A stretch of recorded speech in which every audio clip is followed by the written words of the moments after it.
There's a good selection of games for children to enjoy as well in the maths area. In addition to being fun to play, these can help children to develop their speed and accuracy of recall of both number bonds and tables. You'll be able to see the scores that children achieve in the data area or in your to-dos as well. In many of the games, there's a challenge screen, something like this, which allows you to select between 3 different levels of challenge. A child who chooses to launch one of these games themselves will begin in Area 1 at Level 1. If they play 2 levels in a session, the next time they play, they will begin at Area 1 Level 3. That is, the game remembers a player's progress.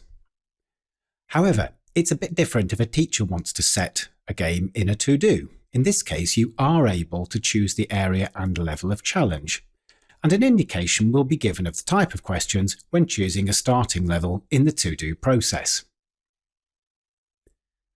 So let's take a quick look through some of these games. In Bond Bubbles, children use their number bonds or mental arithmetic skills to make a target number.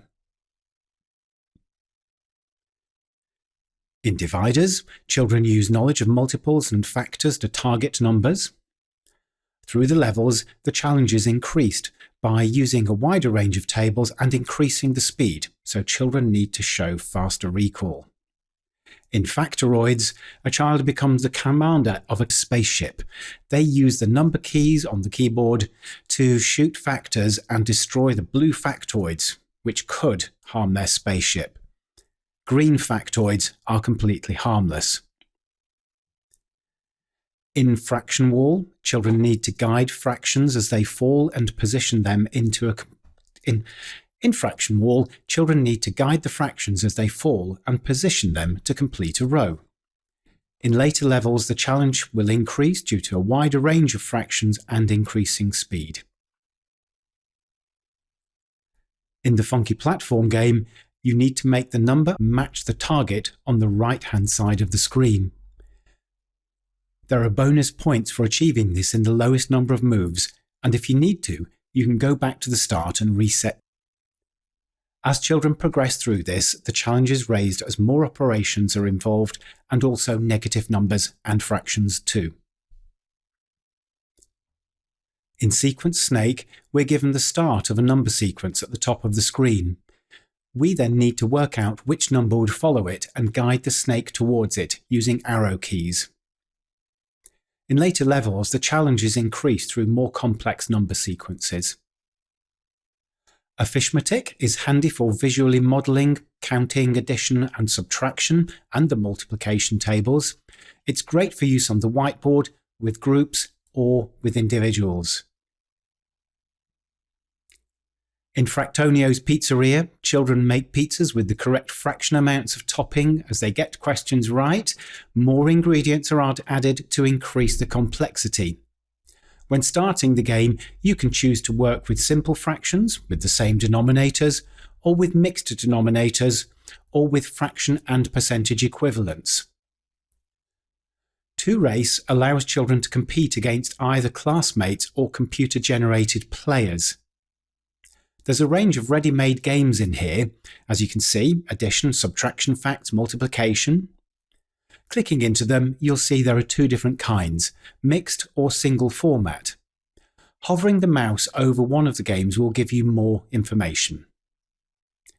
As you see here, single format means the missing number is always in the same place, whereas on a mixed format, the missing number could be in a different place. 2Race can either be played in a multiplayer mode, or it can be played using ready-made games, as you can see in the 2 sections here. Clicking into one of the ready-made games, I get options. I can choose a different racer, whether to have the sound on or off. I can see here the names of the computer-generated players that I will be playing against, and when I'm ready, I can click the I'm Ready button and the game will begin.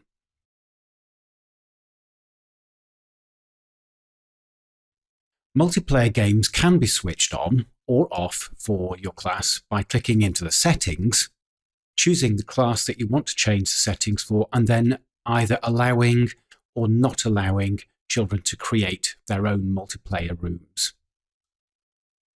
If you have allowed multiplayer games for the children, they can click into 2Race here at the top, click on to play, and then within here, they may choose a room that's already been made and is visible to them, or they could choose to create their own room. When creating a room, the children can give it a name at the top. They can then choose the kind of question topic that they want. So there's an extensive list here, as you can see. Then they can choose the question type, or the range of questions, and the type of questions, whether it's always the missing number at the end, which is single, or a mixture, which may be missing digits in the question part. They can then choose which class has access to it. So I'm going to choose to allow this to be played by 2Willow. I can choose whether I want a rocket race, a snail race, mermaid race, and car race, and so on. When a child clicks the I'm ready button, any free spaces within the race will be filled up by computer-generated players. However, if their friends have joined the room, they will appear on the list and the children will be able to compete against each other. I click I'm ready now, and in my game room, I will be playing against computer players. Purple Mash keeps track of how children get on in the maths games. Children themselves can take a look by opening this folder called Math Scores.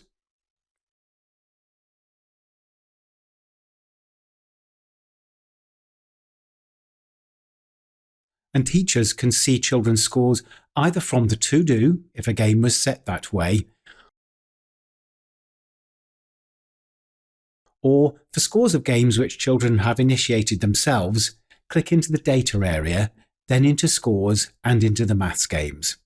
Within here, you can see how the children have got on in the games. We hope that your children will enjoy and benefit from the games on offer.